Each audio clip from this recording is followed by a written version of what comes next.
my snacks. So we finished from there. They just dropped us off, and then they dropped us off, and so we left. So as we're going into my friend's apartment, she was like, "Oh my god, you and that guy really," she was like, "you and him really clicked today." And I was like, "Yeah." She was like, "Oh, did he ask for your number?" And I was like, "No." She's like, "Wait, he did not ask for your number?" And I'm like, "Yeah, he did not ask for my number. Not even now." And she's like, "That is so weird." I think it was like 2 weeks later, my friend reached out to me and she was like, "Oh, hey, the guys want to hang out with us." And she was like, instead of them coming to us, she was like, "I was thinking we can go to them instead, so that way, you know, be on their turf, see what they do, what are their activities and things like that." So she was like, "Oh, and he wanted to host us at his place, and we're supposed to meet them at this lounge or something like that."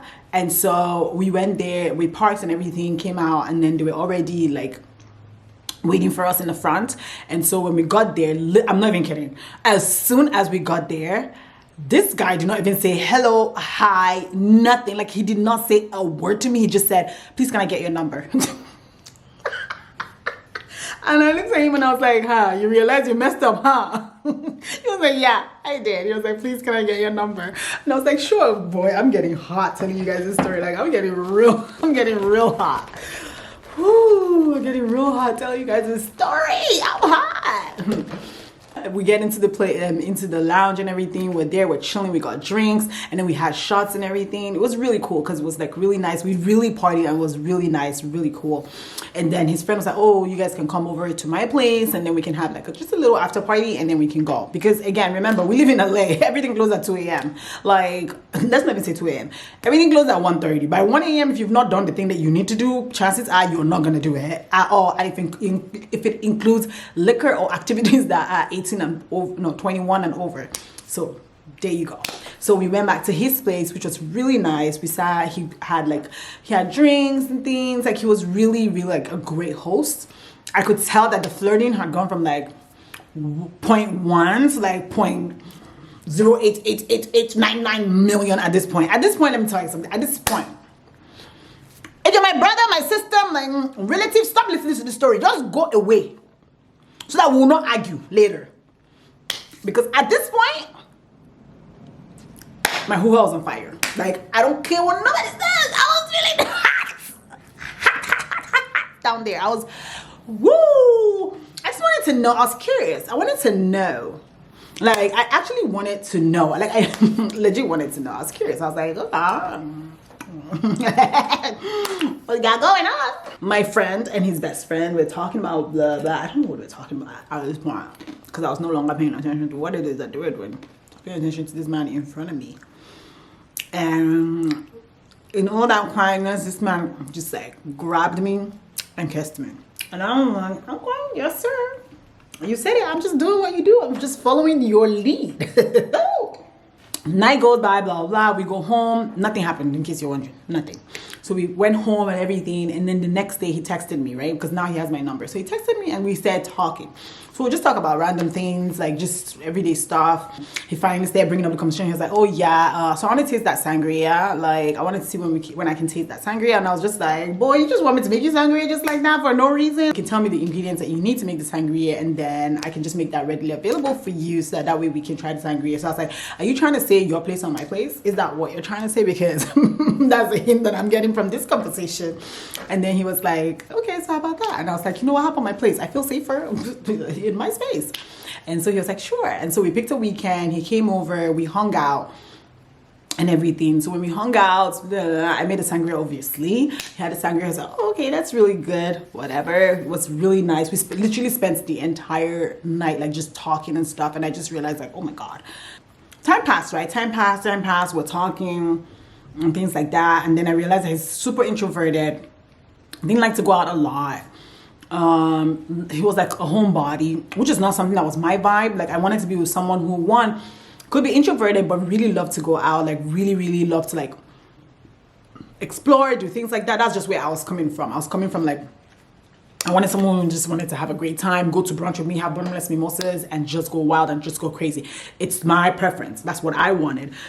And for me, he wasn't giving me that. Like 6 months in, when we kept on talking and hanging out and things like that, I started like feeling different with him. Like, honestly, it was so freaking like different, completely different.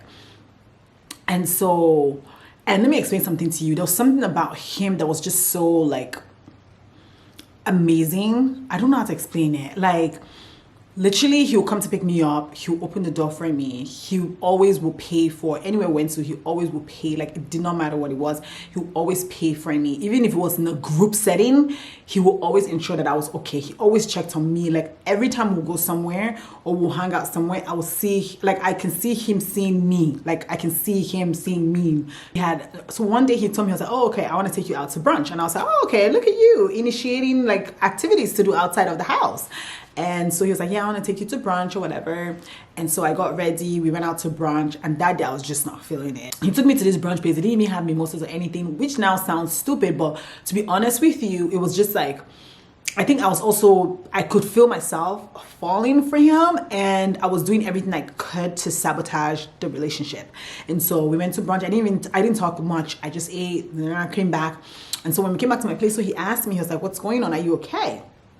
And then I was like, yeah, I'm fine or whatever. I was like, oh, I want to have a conversation with you. And he's like, yeah, sure. What's going on? And then I was like, well, it's just like I've realized that you and I are not meant to be together. I don't know where this is headed. It's headed nowhere. It just feels like we're just like going in circles. And he was like, what are you talking about? And I'm like, yeah, it's just like, I think we should just go our separate ways. And he was like, I don't know how to explain to you. He was so shocked and so confused. He was so freaking, we talked about it afterwards, but he was so confused. He was like, what do you mean you want us to go out separate? I was like, yeah, I just feel like this is not working out. So I'm just gonna let you go and wish you the best, because you and I don't see eye to eye. I'm like, you're introverted, I'm extroverted. We don't necessarily see the world the same way. I see the world very differently. You see the world very traditional. He's a very traditional person. He's like, I'm like, you see the world, you're like a more traditional person. I'm like, I'm more of a free spirit. And then he was like, okay. He said, if that's what you want, and I'm gonna respect that. And that made me even more mad, because I was like, see what I'm talking about? Like, are you not gonna fight for me? Like, this is the fucking shit that I'm talking about, because you're not even trying to fight for me. And yeah, I was just projecting all of these stupid feelings on him, instead of actually just taking a minute to like reel myself in and be like, okay, woo, where's all this explosion coming from? Like, actually ask myself those questions. I did not. I was just like so mad in that moment. I was afraid of getting hurt, but at the same time, I was trying to hurt him quickly so that way he could leave me, so that way I do not have to worry about anything. And so he was like, when I tell you honestly, he was so confused, and there was no reason. That was not a fair thing for me on my end to have done to him. Now I realize that, obviously, but in that moment I was consumed by emotions. And so he was like, okay. And he was like, I'm just gonna leave.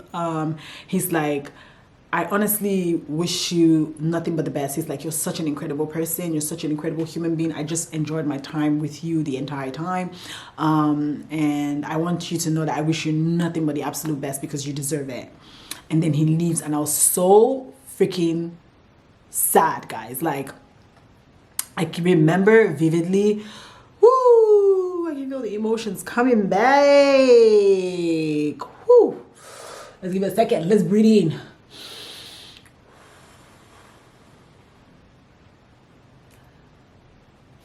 I remember calling Adina, my best friend, and I remember telling her like, oh, we just broke up. And then she was like, why?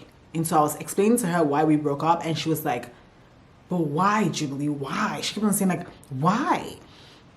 And then I'm like, I'm just mad that I ordered 2 bottles of champagne. I'll never forget. I ordered 2 bottles of champagne. I sat here and I stayed to drink. I felt so freaking shitty, but not just that. I felt like I had made the stupid decision, and now I had to like numb that feeling. So I got champagne, and I was just like sitting down here, and I poured myself glasses of champagne. And I was just like drinking by myself.